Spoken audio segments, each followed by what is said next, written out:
Gaza, Yemen কিংবা Lebanon অন্যদের ভূখণ্ডের সার্বভৌমত্ব হরণ করে যখন আগ্রাসন চালাচ্ছিল ইসরায়েল, তখন প্রশ্ন উঠেছিল, কোথায় আরব বিশ্ব? এবার ইরানে শুরু হওয়া ইসরায়েলি হামলার পর আবারও সেই একই প্রশ্নের সম্মুখীন গোটা মুসলিম জাতি। তেল আবিবের হামলায় যখন নাস্তানাবুদ তেহরান, তখন যেন একেবারেই নিশ্চুপ আরব বিশ্ব। দায়সারা বিবৃতি দিয়েই খালাস কয়েকটি আরব দেশ।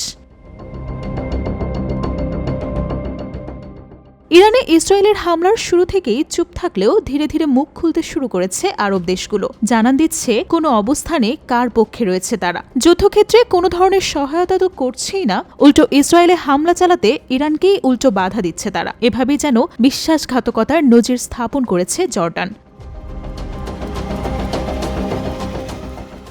ইরান জুড়ে চলমান ইসরায়েলি হামলার কখনো মুখ ফুটেও প্রতিবাদ করেনি জর্ডান, অথচ পাল্টা হামলা করার সময় ঠিকই তেহরানের ক্ষেপণাস্ত্র প্রতিহত করেছে দেশটি।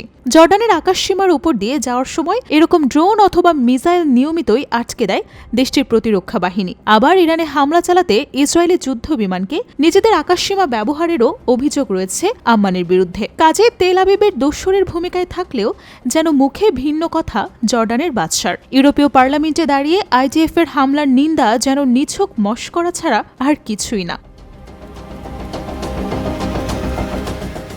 এদিকে ইরান ইসরায়েল সংঘাতে নিয়মিত যুক্তরাষ্ট্রের সাথে যোগাযোগ চালাচ্ছে কাতার, এমনটাই দাবি দেশটির পররাষ্ট্র মন্ত্রণালয়ের মুখপাত্রের। চলমান দ্বন্দ্বে তেহরানের পক্ষে সরাসরি অবস্থান না নিলেও দেশটির পারমাণবিক স্থাপনা লক্ষ্য করে ইসরায়েলি হামলার সরল সোজা নিন্দা জানিয়েছে দোহা। তবে একই ইস্যুতে যেন কৌশলে নিরপেক্ষ অবস্থান সংযুক্ত আরব আমিরাতের। সংঘাত নিরসনে ইরান ইসরায়েল দুপক্ষের সাথেই যোগাযোগ রাখছে দেশটি। কিন্তু ইরান ইসরায়েল ইস্যুতে যেন একেবারেই নিশ্চুপ সিরিয়া।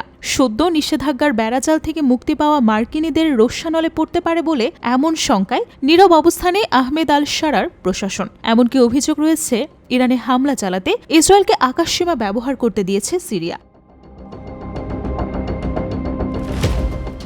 এর আগে একটি যৌথ বিবৃতিতে ইরানে ইসরায়েলি অভিযানের দায়সারার নিন্দা জানায় ২১ আরব ও মুসলিম দেশ।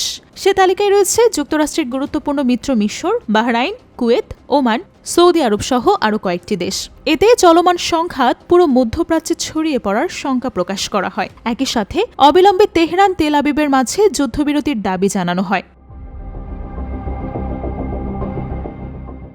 দুই পরাশক্তির মধ্যে চলা এই সংঘাতে সরাসরি কোনো তৃতীয় পক্ষ না জড়ালেও নানাভাবে মিত্রদের সহায়তা পাচ্ছে ইসরায়েল। তেল আবিবকে বাঁচাতে গোপনে অস্ত্র সরবরাহ তো করছেই, আবার হামলা ঠেকাতে গুরুত্বপূর্ণ তথ্য সরবরাহ করছে ওয়াশিংটন। অন্যদিকে ঠিক ততটাই নিঃসঙ্গভাবে লড়ছে ইরান। নামে মিত্র দেশগুলো শুধু বিবৃতি দিয়েই দায় সেরেছে, আদতে কেউ দাঁড়ায়নি তেহরানের পাশে।